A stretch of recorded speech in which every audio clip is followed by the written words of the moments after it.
What's up, guys? It's Mark here at Wired Kustoms Motorsports. Right now we are about to start a underneath the seat enclosure for two digital design 8s. We're going to be doing a front trim plate on the enclosure. It's going to look a little bit like this,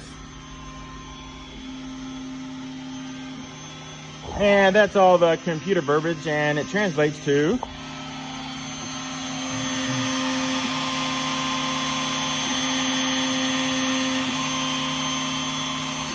it's going to have our logo. It's going to have Chevy Silverado engraved in there. It's going to be painted. It's going to be wrapped in carpet. If you guys have any questions or is this something that you want, please call us or stop by the store, and be sure to visit wiredcustoms.com. And remember, we have 3 options for financing, guys. 3 options: no credit needed, 100 days, same as cash.